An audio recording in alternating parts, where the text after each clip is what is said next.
વિધવા બહેનોને સહારે બન્યું સત્યમ ગ્રુપ. કરોલમાં જરૂરિયાતમંદ મહિલાઓને રાશન કીટનું વિતરણ.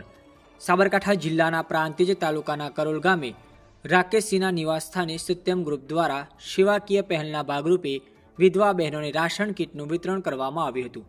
જરૂરિયાતમંદ વિધવા મહિલાઓને જીવન જરૂરિયાતની સામગ્રી મળી રહે અને તેમના પરિવારને આર્થિક રીતે થોડીક રાહત મળે તે હેતુથી આ સેવાકીય કાર્યક્રમનું સુંદર આયોજન કરવામાં આવ્યું હતું. કાર્યક્રમની શરૂઆતમાં ઉપસ્થિત મહેમાનોનું ફૂલહાર પહેરાવી સન્માન કરવામાં આવ્યું હતું. ત્યારબાદ મંચસ્થ મહેમાનોના હસ્તે વિધવા બહેનોને રાશન કીટનું વિતરણ કરાયું હતું. આ પ્રસંગે તાલુકા સદસ્ય શ્રી હાર્દિકભાઈ પટેલ, સરપંચ શ્રીમતી કાજલબેન મકવાણા, શિક્ષક શ્રી રાકેશસિંહ, સત્યમ ગ્રુપ ઓફ એજ્યુકેશનના સભ્યો, મહિલાઓ તથા ગામના આગેવાનો ઉપસ્થિત રહ્યા હતા.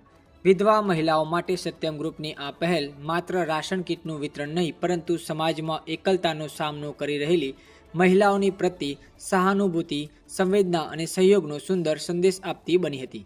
રાશન કીટ પ્રાપ્ત કરનાર વિધવા બહેનોએ સત્યમ ગ્રુપનો હૃદયપૂર્વક આભાર વ્યક્ત કરી આવી સેવાકીય પ્રવૃત્તિઓ સતત ચાલુ રહે તેવી શુભેચ્છાઓ પાઠવી હતી.